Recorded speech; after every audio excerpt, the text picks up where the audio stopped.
Assalamualaikum warahmatullahi wabarakatuh. Selamat pagi anak-anak. Bertemu lagi dengan Bu Hanti dalam pelajaran IPA. Oke, hari ini kita akan melanjutkan materi masih tentang klasifikasi makhluk hidup. Jika pada pertemuan yang sebelumnya sudah membahas tentang klasifikasi tumbuhan, lalu sempat membahas juga tentang klasifikasi 5 kingdom, ya. Maka dari itu, hari ini Ibu akan membahas tentang klasifikasi hewan. Oke. Sebelum kita membahas tentang klasifikasi hewan, Ibu ingin membahas terlebih dahulu tentang mikroskop. Karena kemarin kita sempat membahas tentang klasifikasi 5 kingdom, yaitu ada beberapa makhluk hidup yang memang berukuran sangat kecil ya, atau bisa kita sebut dengan makhluk hidup mikroskopis. Nah, ternyata untuk bisa mengetahui bentuknya seperti apa, ya karena mereka tidak bisa kita lihat dengan mata kita, tapi bisa kita amati, bisa kita lihat dengan menggunakan alat bantu, yaitu alat bantunya adalah mikroskop. Nah, mikroskop adalah alat yang digunakan untuk melihat makhluk hidup dengan ukuran yang sangat kecil, yang disebut dengan mikroskopis. Oke, di sebelah kiri ini ada mikroskop cahaya ya, ini mikroskop cahaya. Nah, mikroskop cahaya ini adalah mikroskop yang paling umum dan ada biasanya di sekolah. Ya, namun dalam kondisi PJJ seperti ini kita tidak bisa melihat mikroskop secara langsung ya. Mungkin nanti ketika kita sudah kembali seperti normal, belajar seperti biasa, kita akan kembali lagi dan bisa melihat apa sih itu mikroskop dan bagaimana penggunaannya. Nah, mikroskop ya, untuk yang cahaya ini biasanya digunakan untuk bisa melihat jaringan-jaringan tubuh makhluk hidup yang sangat kecil, misal jaringan tubuh dari tumbuhan ya dan sebagainya. Sedangkan yang di sebelahnya lagi ini ada mikroskop elektron ya, dan mikroskop elektron ini dia adalah mikroskop yang berfungsi untuk bisa melihat seperti yang kemarin sudah kita bahas, yaitu tentang kingdom Monera ya, tentang bakteri. Itu bisa dilihat dengan bantuan mikroskop elektron. Kenapa tidak dengan mikroskop cahaya? Karena membutuhkan perbesaran yang sangat amat besar ya, dan alatnya lebih canggih ya jika kita menggunakan mikroskop elektron. Nah, bagian-bagian dari mikroskop itu ada di buku paketmu di halaman 57, bisa kamu baca ya. Setiap bagian ini seperti lensa okuler nih ya, lensa okuler itu ada fungsinya. Oke, Ibu jelaskan sekilas. Untuk bagian-bagian mikroskop ini ada lensa okuler. Ini adalah lensa yang digunakan paling dekat dengan mata kita.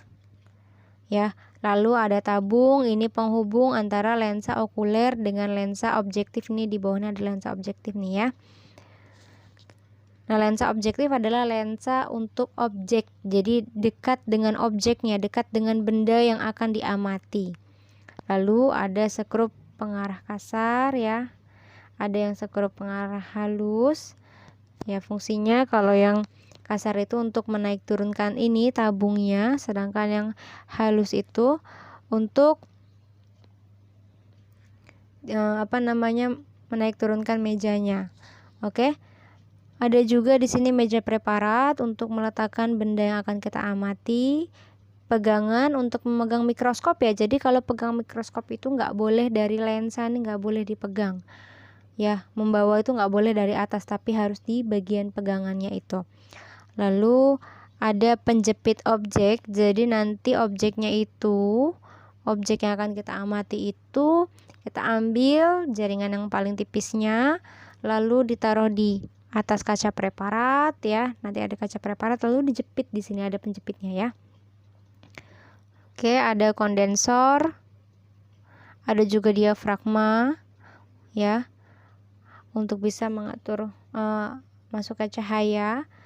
Ada juga cermin untuk pemantulan cahaya dan kaki dari mikroskop. Nah, lebih jelasnya lagi kalian bisa membaca di buku paket kalian, ada di halaman 57. Oke, sekarang kita lanjutkan ya. Nah, ini adalah cara penggunaan mikroskop. Yang pertama, cara menggunakan mikroskop adalah dipegang. Pegangannya ini di bagian belakang ini ya, cara memegangnya ya. Dan kalau membawa itu pegang di bagian belakang dan pegang di bawah. Jadi tangan kanan memegang pegangan, tangan kirinya memegang bawahnya. Ya, jadi jangan dipegang di bagian atas ini, nggak boleh. Ya, karena itu bisa merusak lensa. Oke. Lalu ini memutar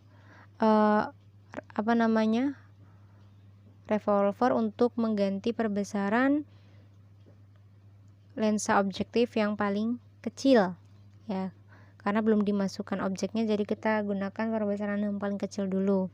Setelah itu masukkan lensa okuler di atas ya, lalu masukkan objek yang akan diamati, lalu dijepit nih, ada penjepitnya nih ya. Setelah itu kamu bisa menggunakan ini pemutar kasar dan pemutar halusnya untuk bisa mengamati. Dan yang terakhir mengganti perbesaran. Jadi kalau belum teramati, ganti perbesaran dengan yang lebih besar. Jadi pengamatan itu menggunakan mikroskop dimulai dari yang paling kecil dulu perbesarannya. Kalau nggak kelihatan baru diubah ke yang sedang. Kalau nggak kelihatan juga diubah yang paling besar. Oke? Nah, jika sudah selesai, seluruh lensanya harus dikembalikan ke posisi awal. Jadi posisi awalnya adalah lensa objektif itu menggunakan lensa yang perbesarannya kecil ya. Jadi lensa okulernya juga disimpan ke tempatnya ya, tempat semulanya di mana. Oke. Jadi ini adalah cara menggunakan mikroskop. Ya, di buku paketmu juga ada, jadi kamu nanti bisa membacanya juga. Nah, sekarang kita masuk ke klasifikasi hewan. Karena kemarin Ibu sudah bilang ya bahwa Ibu akan menjelaskan tentang klasifikasi hewan itu secara sendiri. Nah, klasifikasi hewan itu ada yang masuk ke dalam kelas kelompok avertebrata atau invertebrata. Yang ini masuk ke dalam kelompok vertebrata. Yang akan kita bahas duluan adalah tentang kelompok vertebrata. Nah, ini klasifikasi hewan vertebrata. Ada Pisces, ada amfibi, ada reptil, aves, dan mamalia. Ya, Pisces, poikiloterm, berdarah dingin. Kemarin sudah Ibu jelaskan bahwa berdarah dingin itu artinya suhunya mengikuti suhu lingkungan sekitar. Jika dingin, maka tubuhnya juga akan ikut dingin mengikuti suhu lingkungan sekitar. Jika panas, maka tubuhnya juga akan panas. Ya. Lalu tubuhnya tertutupi oleh sisik tipis. Ya, ikan memiliki sisik ya. Berkembang biak dengan cara bertelur atau ovipar. Ya, contohnya adalah ikan. Ya, hewan-hewan laut itu masuk ke dalam kelompok Pisces. Amfibi. Amfibi itu berdarah dingin. Tubuh tertutup kulit yang selalu basah. Ya, jadi tubuh amfibi itu selalu basah. Dapat hidup di dua tempat, darat dan air, dan berkembang biak dengan cara bertelur. Contohnya adalah katak. Katak itu dia bisa hidup di darat dan bisa juga hidup di air. Reptil. Reptil adalah hewan melata. Di rumah kita ada reptil? Ya, ada. Ya. Yang ada di dinding ya, itu contohnya ya, cicak. Oke. Berdarah dingin, sama ya. Berdarah dingin poikiloterm, artinya dia mengikuti suhu lingkungan. Tubuh diselimuti oleh kulit keras yang terbuat dari zat tanduk. Ya, contohnya kalau yang dilindungi oleh kulit yang keras itu misalnya buaya, ular, ya. Lalu ovipar, artinya dia itu bertelur dengan cara bertelur ya, berkembang biaknya. Aves. Aves itu hewan berdarah panas atau homoiotherm. Ya, homoiotherm itu berdarah panas, artinya suhu tubuhnya tidak bergantung dengan suhu lingkungan. Ya, kalau di cuacanya lagi dingin, maka tubuhnya pun tidak bergantung, tidak ikut dingin. Ya, standar dengan suhu tubuhnya. Tubuh diselimuti oleh bulu. Ya, contohnya seperti ayam, bebek, burung. Ya, itu masuk ke dalam aves. Berkembang biak dengan cara ovipar atau bertelur. Jadi kalau yang diselimuti oleh bulu itu adalah aves. Sedangkan mamalia Ini disebut dengan hewan menyusui. Kenapa? Karena dia memiliki kelenjar mamai atau kelenjar susu. Berdarah panas, ya seperti kita nih manusia masuk ke dalam kelompok mamalia. Artinya suhu tubuh kita hanya kisaran, kalau normal ya, kisaran 36 sampai 37. Nah, kalau seandainya kita sedang sakit, maka suhu tubuh akan lebih meningkat lagi, ya. Nah, itu namanya homoeutherm. Artinya tidak dipengaruhi oleh lingkungan. Tubuh diselimuti kulit dan berambut. Jadi kalau mamalia itu bukan berbulu, tapi berambut, ya. Berkembang biak dengan cara vivipar atau melahirkan. Nah, mamalia itu ada beberapa mamalia yang hidup di laut. Contohnya adalah ikan paus, ya ikan lumba-lumba itu masuk ke dalam mamalia.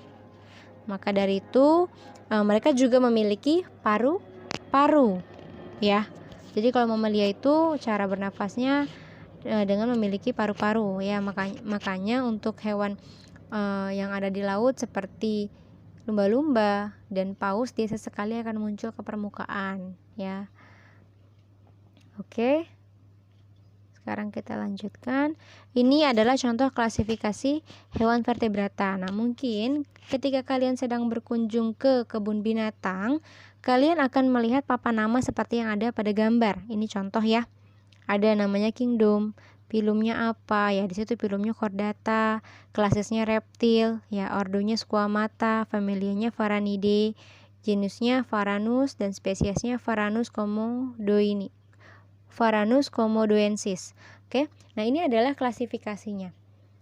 Jadi sistem penamaannya itu berdasarkan itu Kidicophages. Nah, kalau kemarin mungkin kita sudah belajar tentang urutan dari kingdom, phylum atau divisio ya, klasis, ordo, familia, genus, spesies. Nah, ini adalah penerapannya. Mungkin kalau kalian berkunjung juga di kebun raya Bogor ya, misalnya kebun raya, itu juga tumbuhan juga memiliki klasifikasi yang seperti ini juga. Ya, hanya bedanya di filum. Kalau di hewan itu filum, kalau di tumbuhan itu divisio. Oke. Jadi klasifikasi itu sistem penamaan. Jadi bukan cuma manusia nih yang punya nama.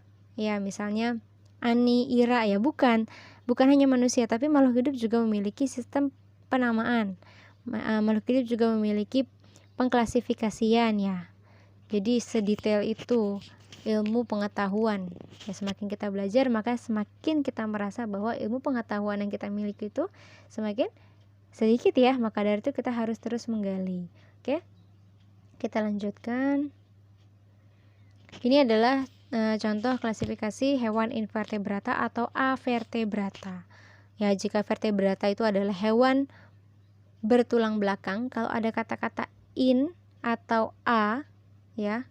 In atau a itu artinya tidak bertulang belakang. Nah, ini contoh-contohnya.